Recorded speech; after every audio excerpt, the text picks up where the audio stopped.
Myth Wukong has released. It has been out for just over 12 hours at this point, and the response has been, well, there's really no other word other than a phenomenon, and it's being attributed a lot to the anti-woke, anti-DEI ideology. You see the game journalists have been melting down about this game, honestly, for months now, but how much of that is true and how much of it is just, it's a genuinely good game. Welcome back to Words of Paradise. I'm your host, Leon Idle, and yes, we're going to be going over some threads, some accounts on X, some posts to show the meteoric rise of this game over the course of the last 12 hours and what that can mean for gaming as a whole. So we're going to get into this. Before we do, hit that subscribe button. I'm a nerdy news channel. I cover nerdy news almost every day. And we're going to start off with a post from my boy Hypnotic, because this post was made, roughly 45 minutes, give or take, into the release of the game. And 45 minutes into the release, it already had almost 1 million concurrent players. It was sitting at over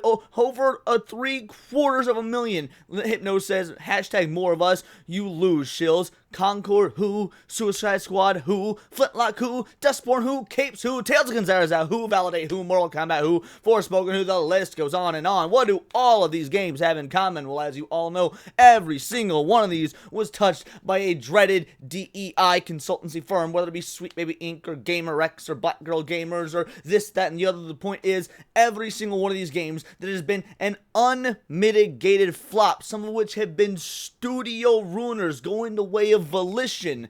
And then you got this game coming out, and it is selling gangbusters. And the question is, correlation and causation. I mean, do they apply here? Correlation does not always imply causation, but yeah, I think there might be something to it here, but it's not just Hypno. We got this from a boy Dread Roberts. Black Myth Wukong is only 25,000 players away from taking the number 5 spot on Steam for all-time concurrent peak. This would knock Dota 2 down to number 6. That is, Dota 2 being knocked out of the top 5 is insane to think about. And this was also from it was 11:04 p.m. So yeah, the game had been out for 2 hours, give or take. So within the first 2 hours, it had cracked the top 10, and honestly, it had cracked. It's almost to the top 5.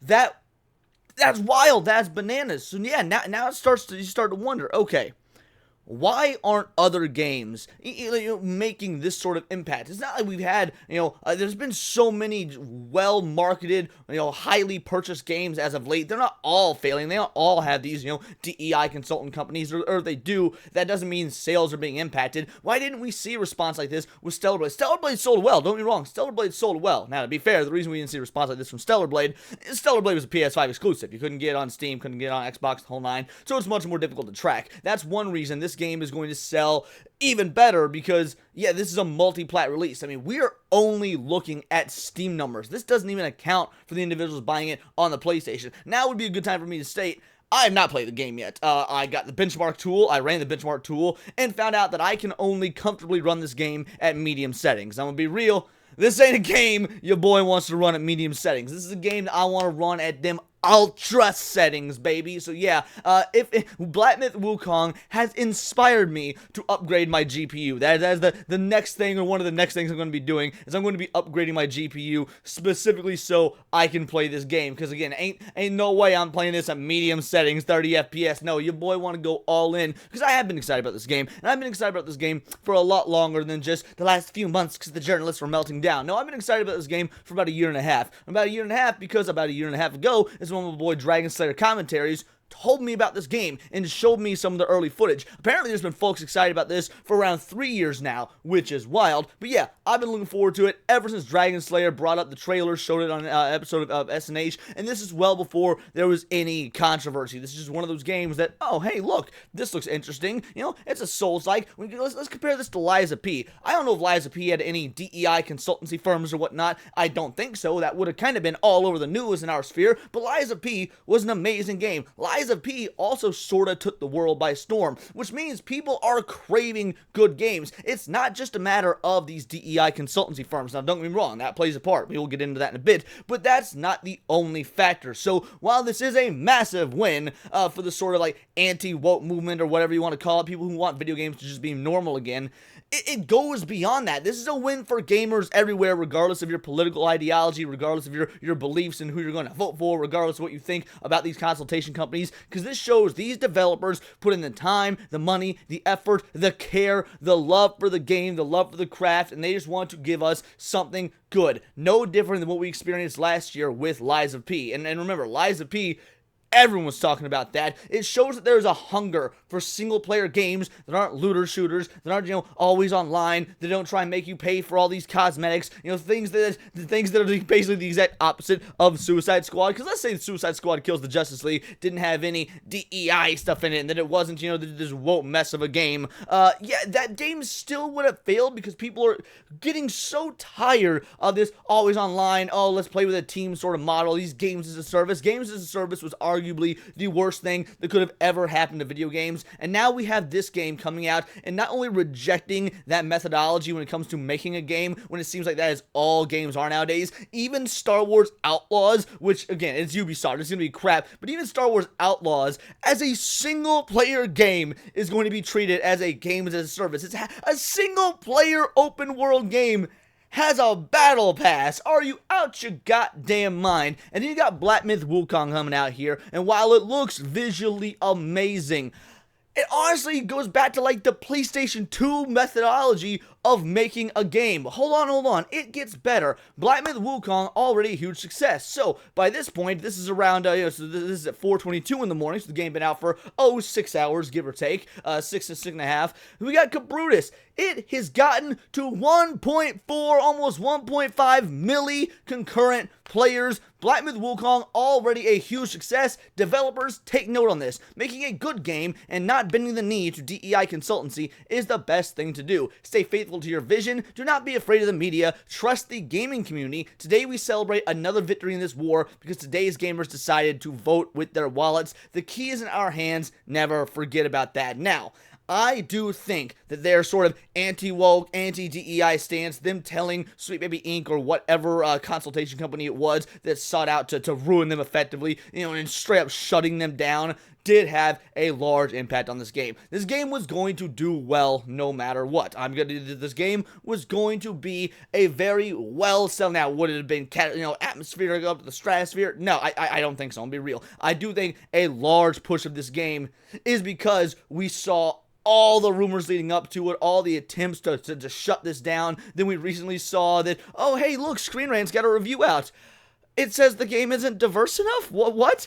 It's a Chinese game about a Monkey King. What are you talking about? There's not enough diversity. It was absolutely, if there were people that were still on the fence about buying this game, that's what tipped them over the edge. When they saw the smear campaign coming out against it, that took them over the edge. However, because the game is also actually a good game, the scales are tipped even further. This is the Hogwarts Legacy effect, but to the nth degree. We saw what Hogwarts Legacy was. We saw the attempt to boycott, we saw the smear campaigns, and it went on to be the second best-selling game of 2023. The best-selling game, if you don't count Pal World's Early Access, which was the first, which was the best-selling of the year. So yeah, if you nix the indie, Early Access Pal World, Hogwarts Legacy, numero uno, highest-selling game of the year. I thought there was no way that Black Myth Wukong was going to reach those levels, because, let's be real, Hogwarts Legacy has the Harry Potter IP attached to it. It wasn't just the boycott that made that game such a phenomenal seller. It was the fact that it's part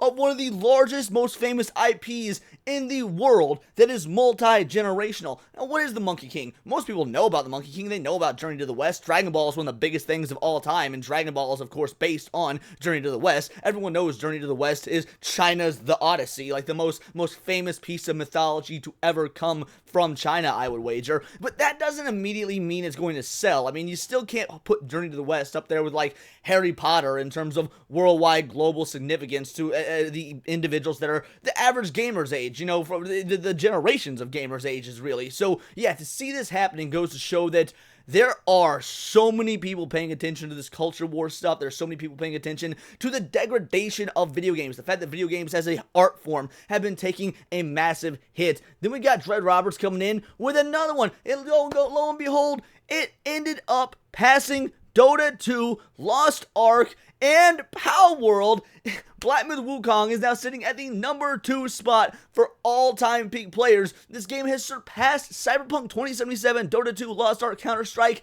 and Power World is PUBG next.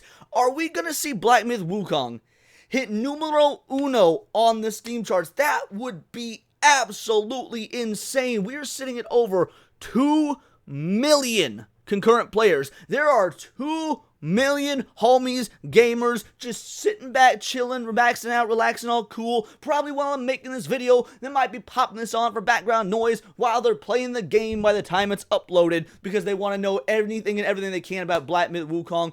Over 2 milli playing this game. Now that was at 8:10 a.m. Just so you guys know, for transparency purposes, I'm recording this video at 8:55 a.m. That's the time right now. So yes, this is very recent. Now the video will come out like 11 o'clock my time or whatnot, but as of the time we're recording. And then we got Smash JT. Now this coming from Killed Occasion, great dude, check him out. At 7:15 Central, same thing. We saw it was not quite 2 million yet. It was close there, but Smash says this is out of control, beyond parity, unreal. Nearly 2 million concurrent players in game right now. It isn't a game, it's a movement. I mean, it's both. I do think there are people who bought this game who just wanted to play the game. Not everybody lives online. Not everything is about the culture war. Not everything is about the DEI, anti-woke, this, that, and the other. There are so many people that have had their hearts set on this game, and they just want to play it because they love the art form of video gaming. However, there is that extra nail in the coffin. There is that extra spread of butter to the edges of the bread that is the fact that they told these DEI consultation companies to piss off, that there is no forced agenda, that there is no narrative. And there's the fact that, hey, these Chinese commies, they don't exactly care for this level of Western nonsense, and so they're not going to put it in the game, and that's going to be celebrated. We got Ginger Prime, so Black Myth Wukong is now the most played single-player game of all time on Steam. Of all time!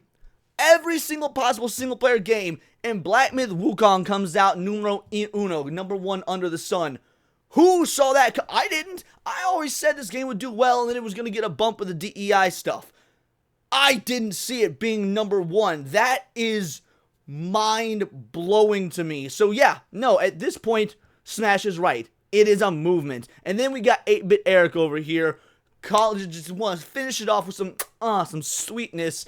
Alysa Marante be melting the fuck down over this. If you went into a bar and started ranting about soy boy cucks and Western gamer ideologies and woke mobs, you'd be laughed out of there. It's a shame these people don't go out in public more. They learn immediately they're fucking losers. Well, I'm going to combat this a little bit, because you want to know where I used to indulge my drinking habits when I was a big drinker, when I was a heavy drinker. I used to go to the bar. In fact, I went to a very specific bar. I went to a biker bar that often had karaoke, and we literally talked about all this stuff there. Maybe not necessarily the gamer stuff, because, it was a biker bar, but yes, woke mobs, soy boy cucks, making fun of leftist ideology. That was all over the place at the bar. In fact, I mentioned it's a biker bar for a reason. We just saw Harley Davidson go woke, get fucking destroyed financially by their own customers, because bikers don't fucking play this game, and then they have since apologized. Harley Davidson put out an apology letter saying they will not pull this shit anymore. So when you say, if you went to a bar and started ranting about no, people get drunk at bars, and they do start talking about politics and social ills and the whole nine. Again, maybe not necessarily gaming, it depends on the kind of bar you go to, but to be fair, my city also has several barcades, bar and arcades. I imagine the concept and conversations about video games would come up quite frequently in those. I haven't really visited them, so I don't know, but the point is, yes, she is completely wrong trying to build a narrative. Alysa Marante is just a moron. You are harassing people about video games. Oh, all right, we're harassing people. Yeah, didn't you start a harassment cane against Cabrutus Rambo just for making a curation list? Look at how these individuals twist history, twist the narrative. They are so angry at this game's success because it counters every bit of the narrative they've been trying to craft since the original Gamergate back in 2014. I want to know what you guys think, because this is massive. Maybe I'm an idiot. Maybe your boy is just a little bit soft in the skull. I'm a few fries short of a Happy Meal, but I didn't see this game being the phenomenon it was. I saw it as being something that would be incredibly popular and make some money and be a great first outing for game science. But Smash JT is right to call this a movement, and it's a movement that I'm happy to sit back and watch from the sidelines, because again, I will not be playing this game until I can upgrade my GPU. This game deserves so much better than running in these settings. But this is my opinion. Let me know yours in the comments down below, or let me know on X where you can find me at Bolt the Word. And please do subscribe. I'm a nerdy news channel. I cover nerdy news every day. Not always about the state of the gaming industry or what's going on with new releases, but anime, movies, music, Magic the Gathering, you name it. Check me out on Instagram at wordsofparadise_Leon, and become a member for $4.99 a month. You can join the Discord, choose the articles I go over on a day-to-day basis, choose the videos I react to on a Friday night live stream, and of course, get involved with over 150 other vital idols. We are a bright, beautiful, glowing, vibrant member. I cannot wait to grow even further, because we do care about diversity, but only one kind of diversity of thought. If that's interesting to you, join the Discord, hit subscribe. Until next time, it is all here in the Nerdosphere. This has been Words of Paradise.